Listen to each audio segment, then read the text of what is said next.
우리 함께 옆에 있는 분들과 인사하시겠습니다. 사랑합니다. 축복합니다. 사랑합니다. 축복합니다. 네, 여러분들을 사랑하고 또 환영하고 축복합니다. 오늘은 깊은 곳에서 만나는 큰 사랑이라는 제목으로 하나님 말씀 증거하도록 하겠습니다.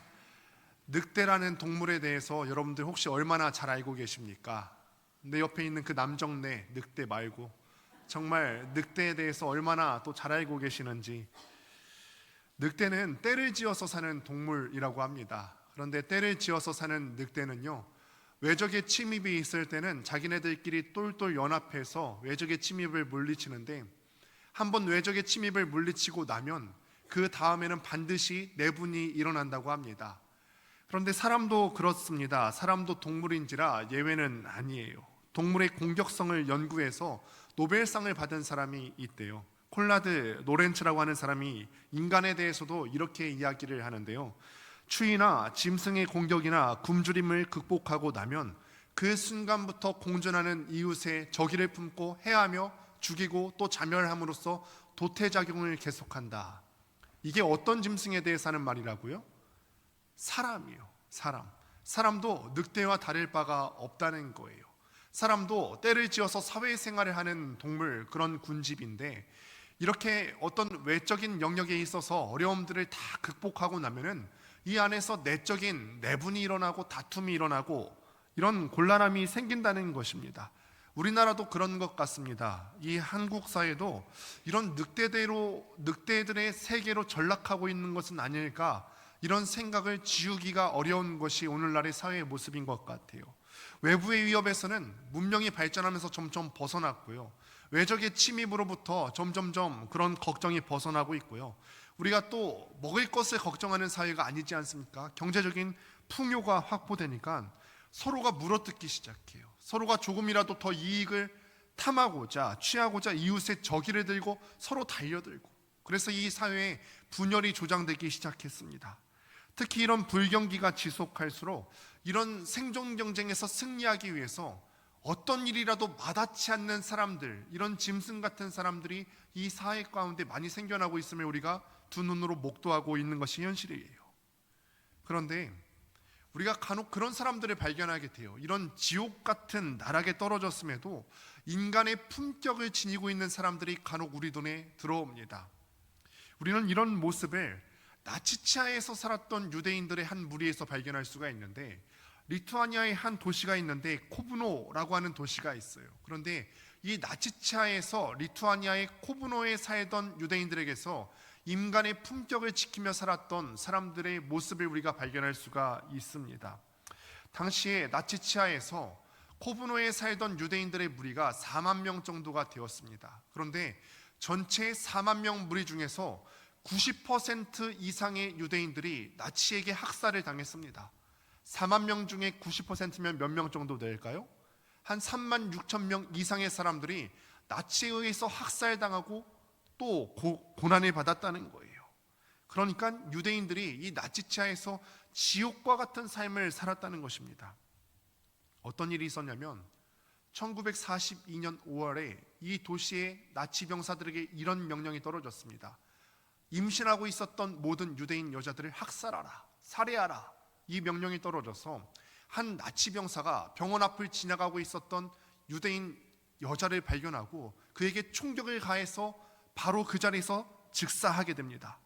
지나가던 사람들이 이 아이를 구하기 위해서 죽은 여자의 시신을 들쳐업고 옆에 있는 병원에 들어갔어요.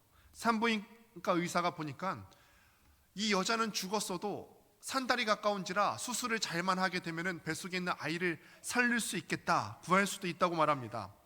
그런데 문제가 있는데 무엇이냐면 유대 율법 가운데서는 죽은 사람의 몸을 굉장히 존귀하게 여기는 그런 풍습이 있습니다. 죽은 몸을 존중하는 유대 율법이 과연 이 죽은 몸에 수술을 하게 하는 것을 허락할 것인가?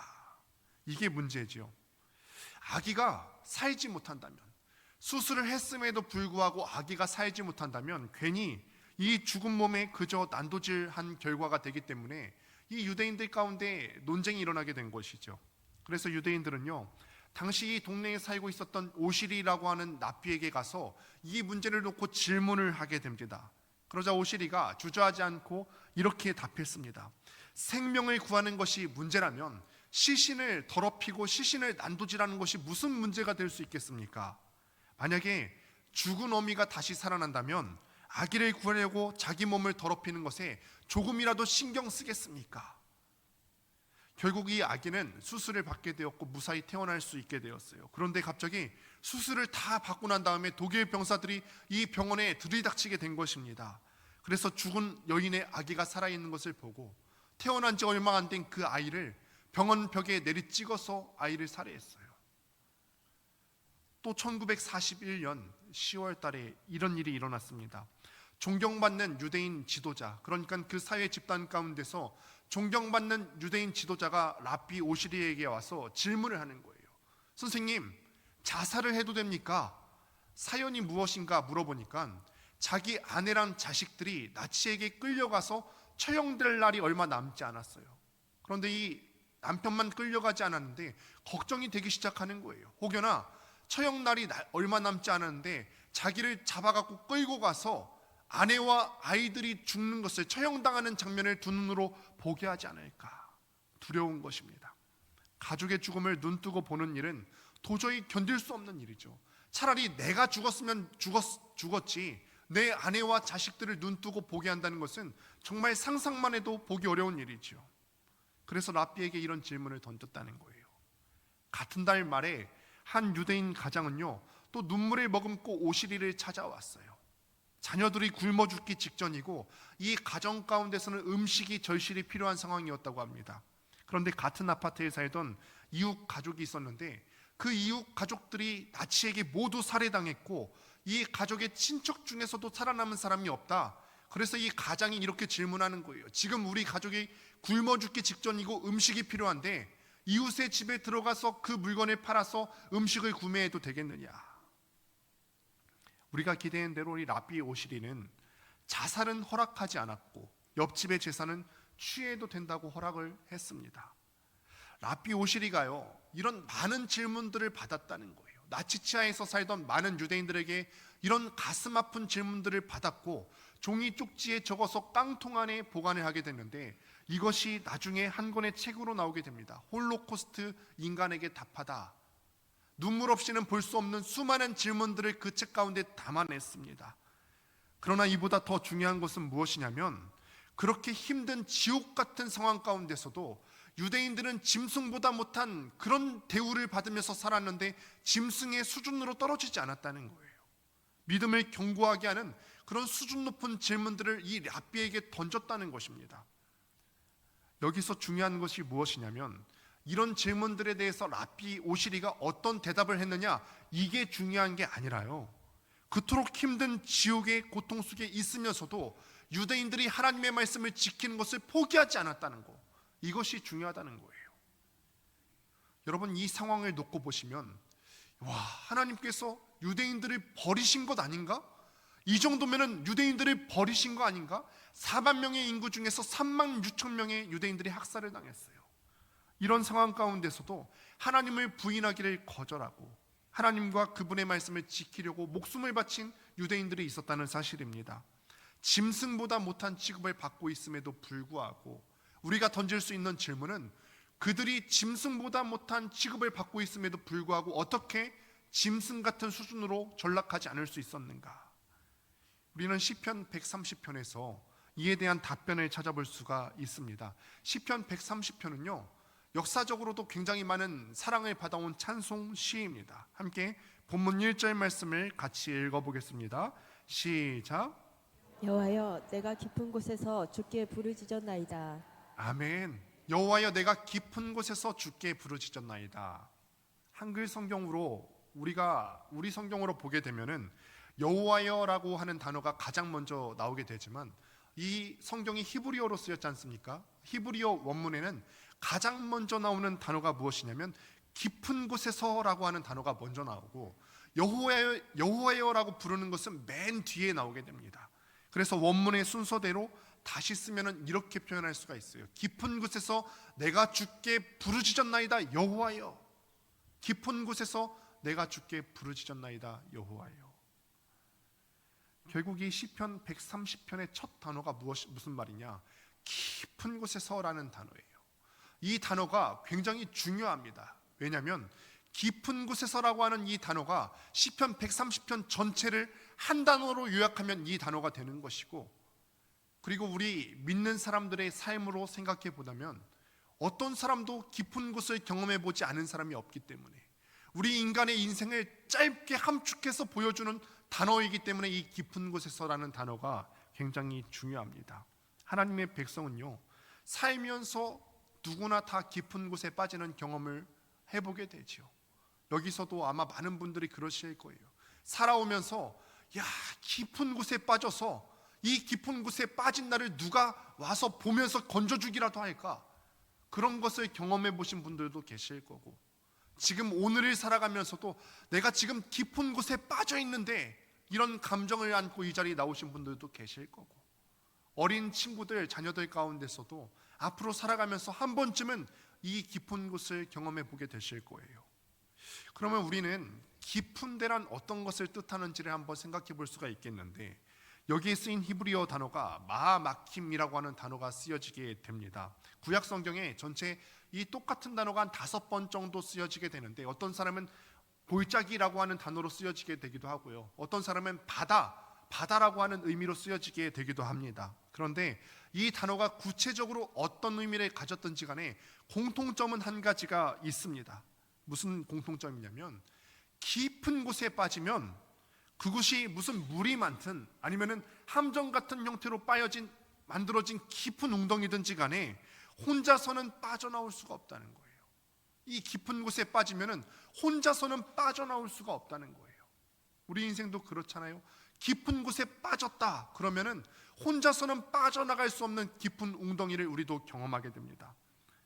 따라서 이 깊은 데는요, 어둠과 흑암의 장소이고, 누구의 도움도 받을 수 있는 외로움과 고독과 절망의 장소이고, 그래서 결론을 짓게 된다면 깊은 데는 죽음을 가리키는 단어예요. 죽음. 내가 죽을 만한 위기에 빠졌습니다. 내가 지금 깊은 데에 빠졌다는 것은 인생의 위기 가운데, 죽을 만한 위기 가운데 빠졌다는 사실을 말하는 거예요. 살다 보면 우리도 이런 현상을 경험합니다. 비록 내가 환경적으로 직장이 어려워서, 가정이 어려워서, 건강이 어려워서 환경 가운데 이런 데 빠지지는 않았다 할지라도 내 죄 때문에 죽을 것 같은 상황을 경험하게 됩니다. 그리스도인은 종종 죄로 인해서 깊은 곳을 경험하기 마련입니다. 자신의 죄를 깊이 인식하고 절망에 빠진 것 같은, 이 절망의 깊은 웅덩이에 빠져본 경험이 없는 사람이라면 진정한 그리스도인이라고 말할 수 있을까요? 그렇다면 우리는 질문을 던지게 되죠. 우리가 인생 가운데 깊은 데 빠지는 것을 누구나 한 번쯤은 경험해 보는 것이라면, 깊은 데 빠졌을 때 우리는 어떻게 해야 될까요? 깊은 수렁에 빠져서 내 혼자 힘으로는 더 이상 이 깊은 웅덩이에서 빠져나올 수 없을 때, 고독과 외로움과 죽음의 공포가 내 인생 가운데 시시각각으로 다가올 때 우리는 어떻게 해야 될까? 시편 130편은 이럴 때 어떻게 해야 되는지를 우리에게 알려주죠. 깊은 곳에 떨어졌을 때 시편 기자는 여호와께 부르짖습니다. 오늘 다시 한번 말씀을 보시게 되면은, 바뀐 순서대로 다시 보시게 되면, 깊은 곳에서 내가 주께 부르짖었나이다 여호와여. 이 본문의 말씀은 성경에 애가라고 하는 형태로 쓰여지게 돼요. 애가는 말 그대로 슬픈 노래라는 뜻이에요. 슬플 애, 노래 가짜를 써서 슬픈 노래라는 뜻인데, 여러분들 아마 성경 말씀 중에서도 예레미야 애가라고 하는 성경 목록을 보신 적이 있으실 겁니다. 많이 들어보셨죠? 슬픈 노래라는 뜻인데, 애가는 그냥 단순히 슬픈 노래, 아무렇게나 불러지는 그런 소리가 아니라 깊은 곳에서, 마음 깊은 곳에서 울려나는 고통의 소리, 이것을 애가라고 불러요. 아무한테나 소리치는 것 아니고요, 마지못해서 물에 빠진 사람이 지푸라기라도 짚듯이 대상이 없는 상태로 막 소리치는 그런 게 아니에요. 시편 기자는 그 사람이 지금 깊은 곳에 빠져서 고통스럽지만 분명한 부르짖음의 대상이 있습니다. 누구죠? 여호와께. 내가 주께 부르짖었나이다 여호와여. 내가 부르짖었는데 아무나 들어라, 나 좀 제발 살려달라고 아무한테나 지푸라기라도 잡는 심정으로 외치는 거 아니고요, 여호와여라고 부르는 거예요. 여호와여. 다른 사람 아니라 여호와를 향해서 부르짖고 있습니다. 결국 시편 기자가 우리에게 가르쳐주는 것은 무엇이냐면, 우리가 깊은 곳에 빠졌을 때 하나님께 나오라, 깊은 곳에 빠졌을 때, 인생의 막다른 골목에 빠졌을 때는 그때가 하나님께 나와야 되는 때이다 라고 우리에게 가르쳐주는 것이죠. 문제 없는 척, 경건한 척하지 말고 솔직하게 하나님께 나의 현상을 다 털어놓으라는 거예요. 그런데 의외로 하나님 앞에 자기의 현상을 있는 그대로 털어놓지 못하는 그리스도인들이 많습니다. 왜 그러냐면 자기 체면 때문에 그래요. 혹여나 내 인생 가운데 문제가 있다는 것을 다른 사람들에게 말한다면, 내 인생에 하나님의 도우심이 없어서 그래, 내가 신앙생활에 레벨을 낮게 하다 보니까 하나님의 인도하심이 없기 때문에 내 삶이 이런 거야, 인정하는 것이 될까 봐 나의 어려움을 솔직하게 털어놓지 못하는 경우들이 많습니다. 그래서 문제를 들고 하나님께 나와서 치유받으려고 하지 않는 거죠. 그러나 우리가 습관적으로 할렐루야를 외치면서 별 문제 없는 듯 살아가는 자들의 찬양은 하나님께서 듣지 않으신다는 사실을 여러분들이 아셔야 되겠습니다. 하나님은 거짓 경건으로 둘러싸인 위선의 찬양보다는 절망한 사람의 탄식을 들으시는 줄을 믿습니다. 아무 갈 곳 없어서 깊은 구렁텅이에서 하나님께 외치는 자, 정직한 자의 그 탄식을 들으시는 줄을 믿습니다. 그 절망과 절규를 듣기 원하신다는 것입니다. 이런 점에서 우리는 깊은 곳에 처했을 때 절망하지 말고 하나님께 부르짖어야 한다는 것입니다. 깊은 죄의식과 절망감을 느낄 때가 있어요. 그런데 내가 이 깊은 죄의식을 느끼고 거기서 끝나는 것이 아니라 이것을 갖고 하나님께 나아와야 된다는 거죠. 만약 이것이 없다면 우리의 신앙생활은 매우 피상적이고 매우 얄팍할 것입니다. 그러기에 깊은 곳에서 하나님께 부르짖고 싶을 때에는 주변에 눈치를 볼 필요가 없습니다. 이 교회당에 나오셔서 마음껏 하나님께 부르짖고 울면서 기도하시면 됩니다. 그래서 시편 기자는 여호와께 부르짖습니다. 2절 말씀을 같이 한번 읽습니다. 시작. 주여 내 소리를 들으시며 나의 부르짖는 소리에 귀를 기울이소서. 아멘. 근데 문제가 하나 있습니다. 우리가 일반적으로 생각했을 때 남들이 꺼내줄 수 없을 것 정도로 깊은 구렁텅이에 빠졌으면은 거기서 뭔가 소리를 내고 외치면 남들이 잘 들을 수 있을까요? 없을까요? 잘 들을 수 없을 거예요. 아주 깊은 구렁텅이에 빠지고 그곳이 외진 곳이라면 다른 사람이 외치는 소리를 잘 들을 수 없을 것입니다. 그렇다면 혹시 깊은 곳에서 시편 기자가 빠져 죽어가면서 외치는 작은 간구가 하늘에 계신 하나님께 들리지 않을까 봐 간구하는 소리에 제발 귀를 좀 기울여 달라, 이렇게 요청하는 것일까요? 내가 깊은 구렁텅이에 빠져서 내가 작게 간구하는 소리가 하나님께 들리지 않을까 봐, 하나님 제발 좀 내 소리 좀 귀를 기울여 들어주세요, 내 소리가 들리지 않을까 봐 이렇게 하나님께 애절하게 요청하는 것일까요? 그렇지 않습니다. 놀랍게도 이 시편 기자는 자신이 깊은 곳에서 부르짖는 가구를 하나님께서 들으신다고 확신해요. 깊은 곳에서 내가 주께 부르짖었나이다 여호와여. 자기 소리가 들리지 않을까 봐 악을 쓰면서 도끼를 품은 채 외치는 그런 모습이 아니에요. 하나님이 깊은 데에 함께 계시거나 적어도 그의 부르짖음을 들으실 만한 거리에 확신한 채로 시편 기자가 말하고 있습니다. 아무리 깊은 곳에 있더라도 하나님께 부르짖으면 하나님께서 들으신다는 확신이 시편 기자 마음 가운데 있다는 거예요. 이런 신앙은 도대체 어디서 나왔을까요? 이것은 구약의 가장 중요한 사건 중 하나인 출애굽을 경험함으로써 알게 된 사실입니다. 출애굽은 처음에 어떻게 시작됐는지 혹시 기억하십니까? 이집트에서 이 이스라엘 사람들이 무려 400년이 넘는 시간 동안 종살이를 했어요. 그런데 하나님께서 내 백성이 지금 고난받고 있으니까 꺼내줘야겠다. 이것이 어디에서 촉발된 것인지 아십니까? 하나님께서 이스라엘 사람들의 부르짖는 소리를 들으셨다. 여기서 시작된 것입니다. 출애굽기 3장 7절 9절 말씀을 같이 보실까요?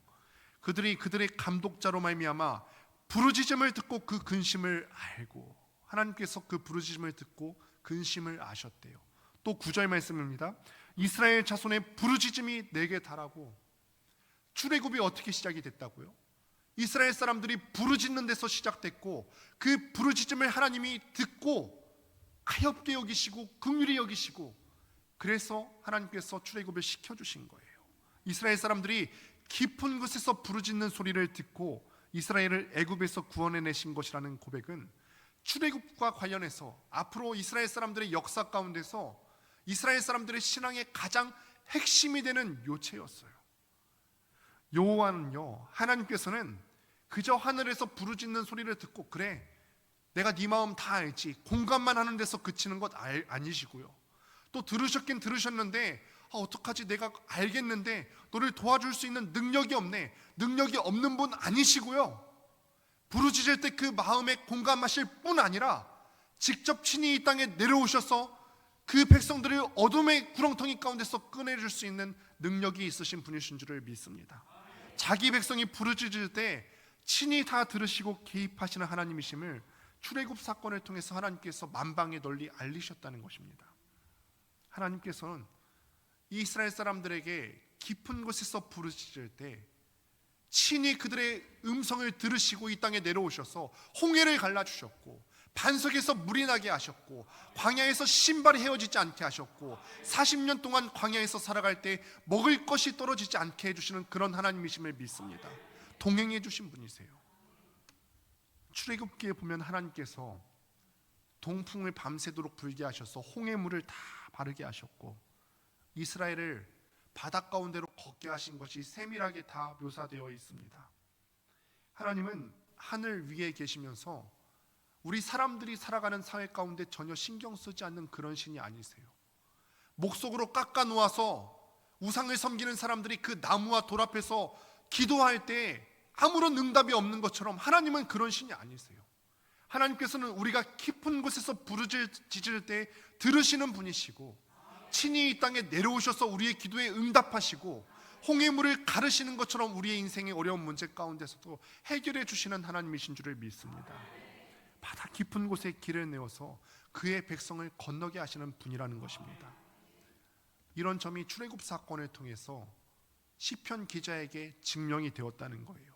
이런 역사적인 사건을 보고 시편 기자가 확신이 있었기 때문에 깊은 곳에서 내가 주께 부르짖었나이다 여호와여 라고 외칠 수 있었던 거예요.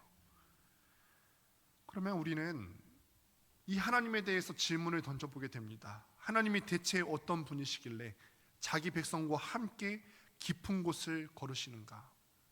시편 기자는 하나님은 용서의 하나님이시래요. 인내하시는 하나님이시래요. 자비하시는 하나님이시래요. 그래서 용서가 많으신 하나님이시기 때문에 우리에게 대해서 이런 일을 하실 수 있는 하나님이시다 말씀하세요. 4절과 7절 말씀을 보시면 하나님을 표현할 때 하나님은 용서하시는 하나님이시다, 하나님은 인애를 베푸시는 하나님이시다, 하나님은 구원을 베푸시는 하나님이다, 이렇게 말씀하십니다. 한번 보실까요? 4절 사유하심이 주께 있나이다. 사유하심은 용서하시다라는 뜻을 갖고 있어요. 7절 상반절 말씀을 보시면 여호와께는 인자하심이 있고, 7절 하반절 말씀을 보시게 되면 그에게는 풍성한 속량, 용서가 있다는 거죠. 하나님께서는 용서하심과 인자하심이 있기 때문에 깊은 곳에 빠져도 하나님께 부르짖을 수가 있다는 거예요. 가끔 이런 경우가 있어요. 부모와 자녀 간에 문제가 생겼다고 한번 가정해 볼까요? 그런데 자녀가 부모에게 잘못한 것 때문에 그렇게 다툼과 갈등 상황이 있고 난 다음에 자기의 어려운 일이 처했을 때 부모에게 도움을 요청하고 싶은데 미안해서 부모님에게 도움을 요청할 수가 없는 거예요. 내가 잘못해서 부모님께서 지금 용서하지 않은 상황인데 혹여나 내가 부모님께 도움을 구하는 상황이라면 어떡하지? 근데 부모된 입장에서 어떻죠? 자녀랑 갈등이 있어도 자녀는 자녀예요. 이런 어떤 일이 있더라도 자녀를 용서하지 못할 일은 없습니다. 하나님께서도 동일하게 우리를 바라보신다는 거예요. 우리가 하나님께 나아가지 못할 일이 없습니다. 내가 이렇게 죄가 많은데 이런 상태로 하나님께 과연 나아갈 수 있을까? 내가 지금 하나님께 잘못한 게 많고 내 상황이 이런 상황이고 내가 하나님께 내보이기 싫은 모습들이 많이 있는데 이런 모습일지라도 하나님께 나아갈 수 있을까? 걱정하지 말라는 거예요. 하나님은 용서의 하나님이시고 하나님은 사유하심의 하나님이시고 하나님께서는 속량의 하나님이시기 때문에 이런 모습이라 할지라도 우리는 하나님께 외칠 수 있다. 시편 기자가 우리에게 이런 것들을 가르쳐 주시는 거예요. 도대체 하나님의 용서와 인자하심이 어떤 것이길래 이스라엘 백성은 깊은 데 빠져서 고통스러워할 때라도 하나님께 외칠 수 있었던 것일까요? 우리는 출애굽기를 통해서 하나님의 용서하심이 얼마나 큰지에 대해서 조금이나마 알 수가 있어요. 하나님은 우리가 생각했을 때 이거 용서받을 수 있을 것인가? 이런 것까지도 다 용서하시는 하나님이시죠. 이스라엘 사람들이 출애굽하고 난 다음에 모세가 계명을 받으려고 시내산에 올라갔어요. 그런데 오랫동안 내려오지 않으니까 이스라엘 사람들이 두려운 나머지 금송아지를 만들었어요. 얼마나 배은망덕한 일이에요. 하나님을 그 은혜를 잊고서 우상을 만들어서 섬겼다는 거예요. 이 정도 되면은 하나님께서 이 백성을 다 멸하신다 할지라도 할 말이 없습니다. 그런데 하나님께서요 이스라엘 사람들을 용서하셨어요. 하나님은 용서가 해픈 분이시기 때문에 이렇게 용서하시는 것일까요? 하나님은 그냥 좋은 게 좋은 거지 용서가 해픈 분이시기 때문에 우리가 어떤 죄를 지었더라도 그냥 다 용서해 주시는 것일까요? 그저 자식이 아무리 잘못해도 다 받아주는 부모처럼 하나님께서도 그런 분이십니까? 아니에요. 오늘 본문 말씀 3절에 보시면은 시편 기자도 하나님이 어떤 분이신지 다 알았어요. 같이 한번 3절 말씀 읽어보겠습니다. 시작. 여호와여 주께서 죄악을 지켜보실진데 주여 누가 서리이까? 아멘. 주께서 다 죄악을 지켜보시는데 다 지켜보시는 하나님이신데 그 죄악을 지켜보시는 하나님 앞에 누가 설 수 있겠습니까? 지금 이 말을 하는 거예요. 하나님께서 만약에 죄 짓는 대로 다 벌을 주겠다, 지금 여러분 여기 나오신 성도님들을 향해서 내가 너희들 한 명 한 명 다 지켜볼 수 있는데, 그 마음의 중심을 투명하게 다 볼 수 있는데 그 죄 지은 대로 다 벌을 주겠다, 만약 하나님께서 이렇게 말씀하신다면 누가 하나님 앞에 설 수 있겠어요? 그렇기 때문에 시편 기자도 죄악을 보시는 그 하나님 앞에 설 자신이 없었습니다. 그럼에도 여호와께 부르짖을 수 있었던 것은 하나님께서 우리의 죄를 지었을 때 있는 그대로 죄를 다 달아보시는 것이 아니라 용서하시는 하나님이심을 알았기 때문에, 자비가 있으신 하나님이심을 알았기 때문에 그거 하나님의 성품을 믿고 신뢰하면서 나아갈 수 있었다는 거예요. 비록 죄로 인해서 깊은 곳에 빠졌다 할지라도 하나님의 용서하심은요, 우리의 죄가 아무리 깊어도 그 죄의 깊음보다 하나님의 용서하심이 더 깊기 때문에 그 하나님의 성품에 근거해서 하나님 앞에 나아갈 수가 있었다는 거죠. 이 시인은요 자기의 죄를 회개합니다.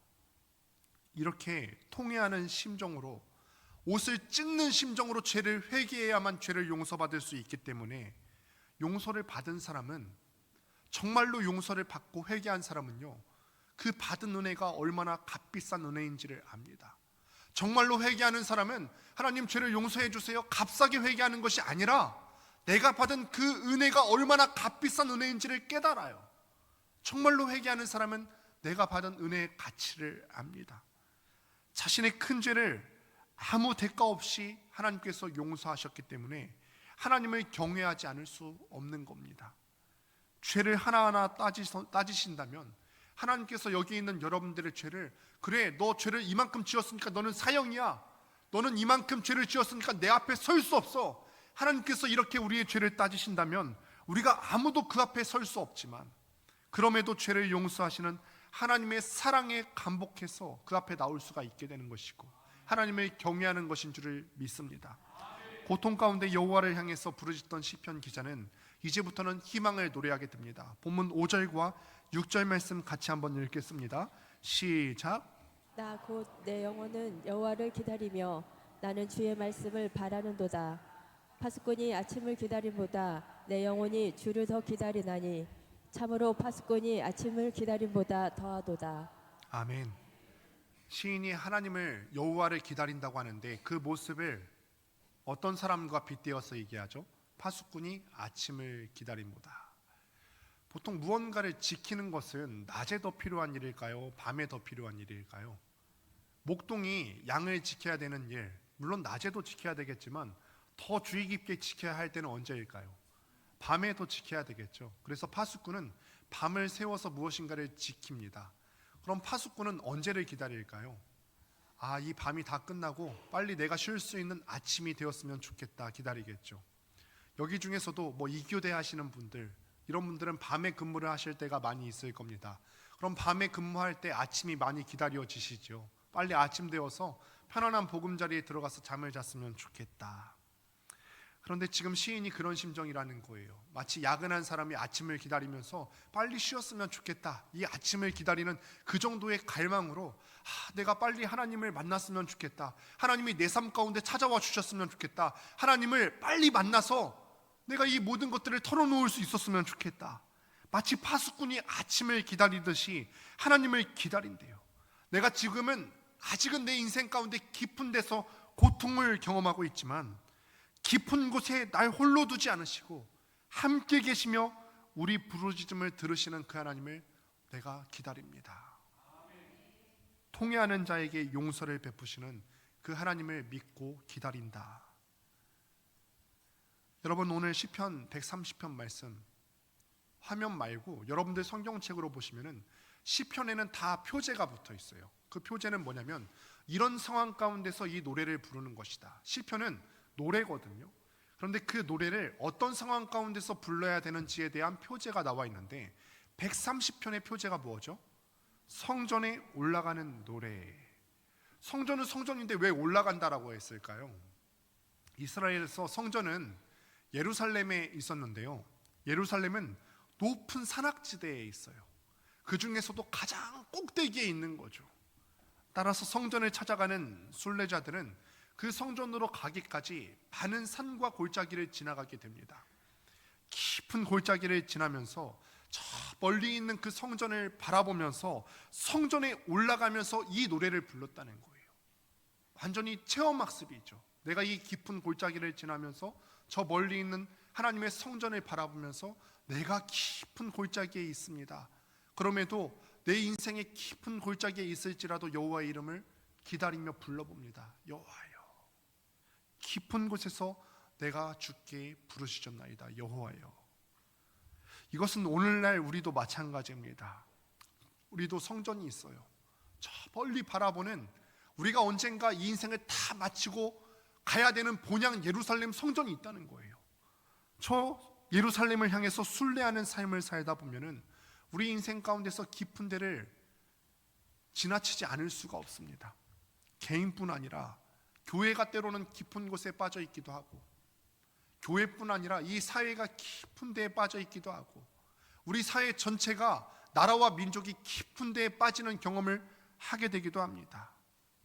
이렇게 깊은 골짜기를 지나면서 정말 아무도 여기서 끄집어낼 수가 없을 것 같은 깊은 골짜기를 지나면서 눈물과 한숨이 날 때 우리는 어떻게 해야 됩니까? 우리가 깊은 곳에서 함께 하시는 그 하나님 바라보면서 하나님의 자비하심과 인애를 의지하고서 시편 130편에 나오면서 애가를 불러야 되는 거예요. 막연한 어떤 소리 부르짖음이 아니라 하나님 여호와여, 대상을 명확하게 하고서 애가를 불러야 한다는 거예요.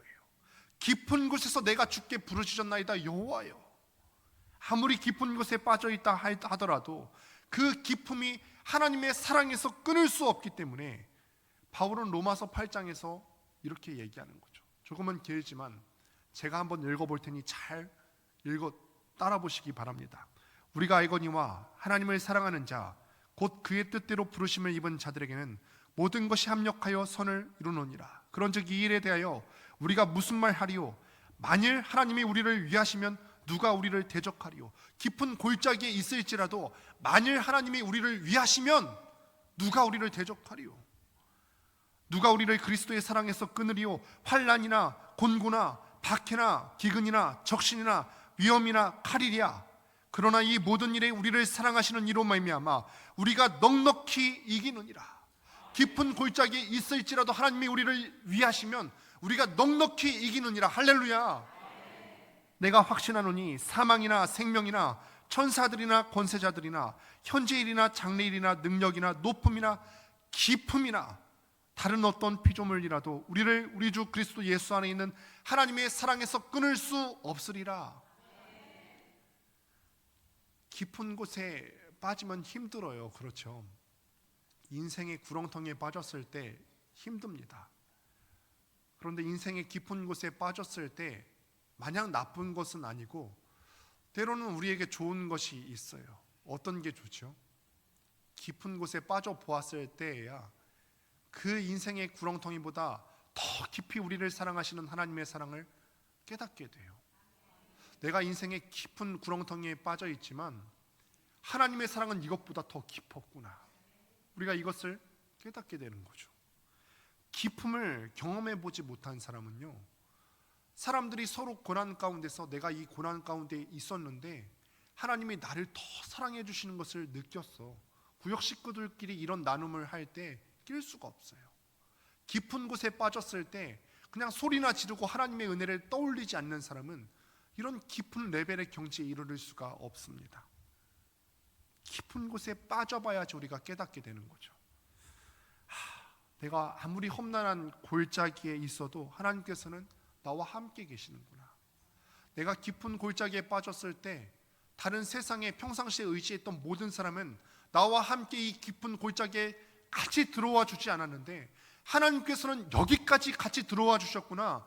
그래서 내가 탄식하면서 외칠 때, 절규할 때 내가 작게 읊조리더라도 하나님께서는 내 탄식을 들어주시는구나. 내가 죄가 많고 하나님께 나아갈 수 있는 자격이 되지 않음에도 불구하고 하나님께서는 용서와 자비가 많으셔서 속량하시는 하나님이시고 사유하시는 하나님이시기 때문에 내가 외칠 때 들어주시는구나. 깊은 곳에 빠져봐야 이런 사실들을 깨닫게 된다는 것이죠. 깊은 데 빠져서 하나님께 부르짖어 본 사람만이 하나님의 용서하심이 얼마나 큰지 알고 하나님의 사랑이 얼마나 큰지 알게 됩니다. 깊은 곳에 빠져보지 않고서는 하나님의 사랑이 얼마나 큰지에 대해서 알 수 없어요. 그래서 바울은 고린도전서 2장 10절에서 이렇게 얘기합니다. 같이 한번 읽습니다. 시작. 오직 하나님이 성령으로 이것을 우리에게 보이셨으니 성령은 모든 것 곧 하나님의 깊은 것까지도 통달하시느니라. 아멘. 깊은 절망의 수렁에 빠져본 사람만이 비로소 하나님의 깊은 것까지도 깨닫게 되는 줄을 믿습니다. 깊은 인생의 어려움을 겪은 사람만이 이런 하나님의 사랑을 깨닫게 되고 이런 하나님의 사랑을 깨달을 뿐만 아니라 우리 사회에서 깊은 데 빠져 있는 자들에게 같이 공감해 줄 수 있는 사랑의 능력도 우리에게 생기는 줄로 믿습니다. 말씀을 맺습니다.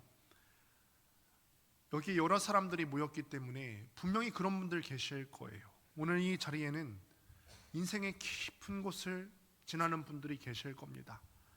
마음 어렵고요, 무겁고 워낙 인생의 깊은 골짜기에 빠져서 누구도 내 어려움을 이해할 수가 없습니다. 자기 인생의 구렁텅이는 누가 이해해 줄 수 있는 게 아니에요. 그래서 다른 사람의 이해를 구할 필요가 없죠. 그러니 당하는 사람 입장에서는 얼마나 마음이 어려워요. 내가 이거를 누군가한테 말하면 좀 나아질 것 같은데 누가 내 마음을 사람이 한 명이라도 내 인생의 구렁텅이에 빠졌다는 사실을 공감해 주면 얼마나 좋을까. 누구에게도 말하기 힘든 상황을 지나고 계시는 분들 계실 겁니다. 그러나 여러분 기억하십시오. 인생의 구렁텅이는 누가 이해해 줄 수 있는 것 아니고요. 우리가 인생의 구렁텅이에 빠졌을 때 막무가내로 외치는 것 아니고요. 애가를 부르셔야 된다는 거예요. 명확한 대상이 있는 애가를 부르셔야 된다는 거죠. 내가 깊은 곳에서 주께 부르짖나이다 여호와여. 인생의 어려움에 빠진 여러분들 주님께 나와서 애가로 외칠 수 있게 되기를 바랍니다. 기억하십시오. 사망이나 생명이나 천사들이나 권력 권세자들이나 현재일이나 장래일이나 능력이나 높음이나 깊음이나 다른 어떤 피조물이라도 우리를 우리 주 그리스도 예수 안에 있는 하나님의 사랑에서 끊을 수 없으리라. 할렐루야. 이 확신 가운데서 우리가 환난이나 공고나 어려움에 빠져 있을지라도 견뎌낼 수 있는 여러분들 될 수 있게 되기를 바랍니다. 그리고 이 하나님의 사랑을 깨달은 자로서 깊은 데 빠져서 신음하는 이웃을 돌아보면서 복된 삶을 살 수 있게 되기를 주님의 이름으로 축원드립니다.